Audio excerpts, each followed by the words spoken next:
The things I hear that I blatantly know are not true, opinions expressed, things reported that just simply aren't true, blow my mind. And I guess everyone deals with it. When you're living in the town, when you're a local guy, you know what we call national riders? We call them parachuters because they parachute from town to town. They just drop in for a big game, then they leave. They're not here. And some of them,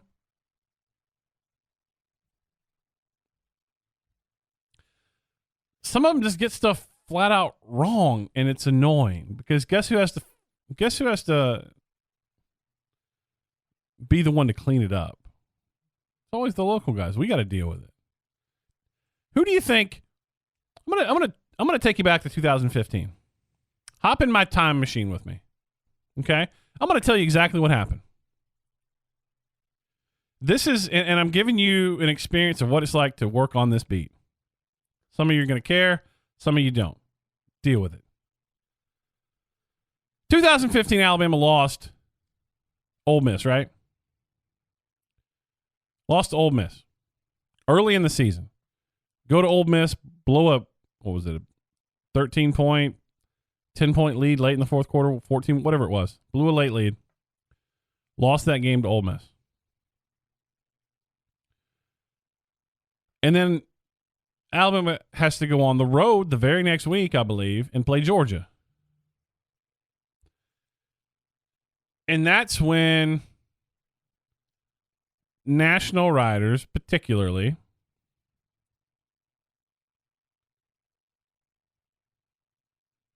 no, I'm sorry, I'm confusing this. 2015 is when Ole Miss came to Tuscaloosa and won. I'm sorry. I got that backwards. 2015, Ole Miss comes to Tuscaloosa. Alabama turns the ball over 5 times. And that's when the hot takes start coming. That's when the Alabama dynasty's dead starts coming. And then Alabama goes on the road the next week and plays Georgia. Well, you remember all those takes. It was the Colin Cowherds, the Joel Klatz, Dan Wolken, Pat Forty. A lot of guys wrote the same thing. There's cracks in the foundation of the Alabama dynasty. The dynasty's over. Nick Saban has completely lost the battle against hurry-up spread teams. Can't defend them. You recall the previous year, Alabama had lost to Ohio State in the first round of the playoff. Alabama, the dynasty's over. The dynasty's dead. There's cracks in the foundation. Blah, blah, blah, blah, blah. Okay, there wasn't a local guy who covers that team or girl.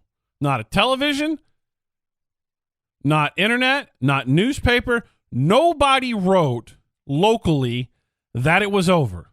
Not one single person.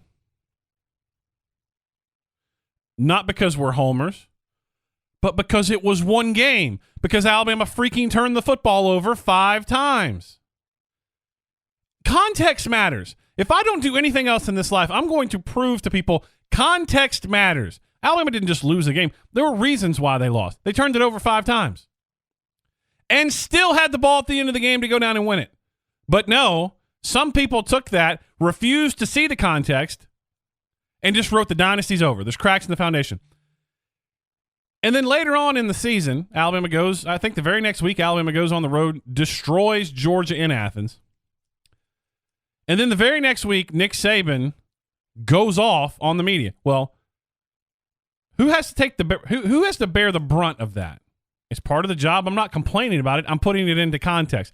The local guys, the same ones who have to deal with it every time that Nick Saban goes off, and the same ones who very rarely are the cause of it. You know what the easiest thing in the world is? To sit back in a studio in New York or LA and critique what we do.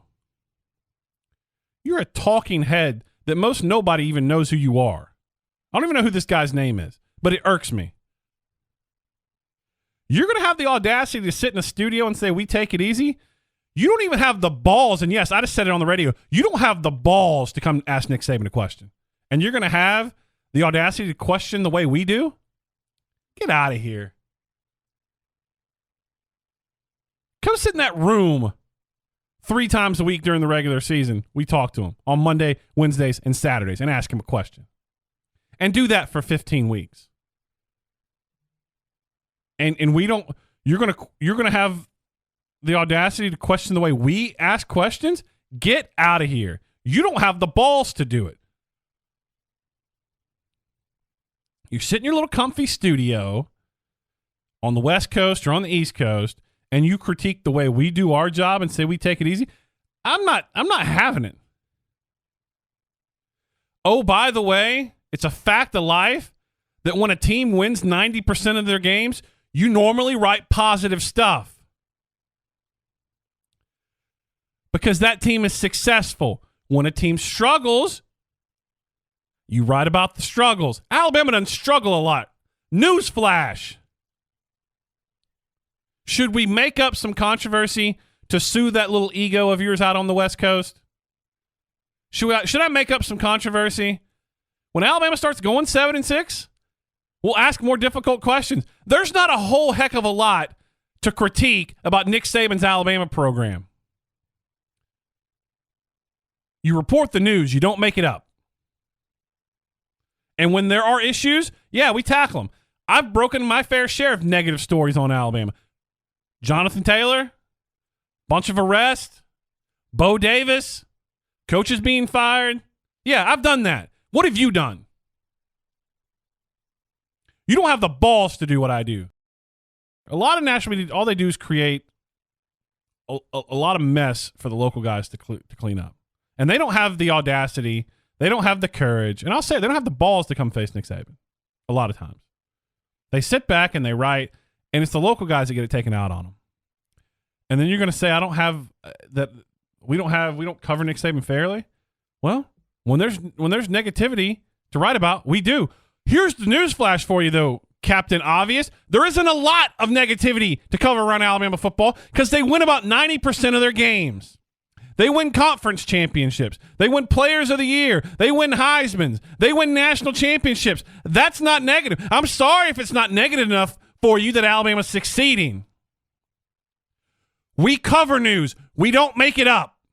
I'm just so above and beyond some people in the media who want to question the way we cover Alabama.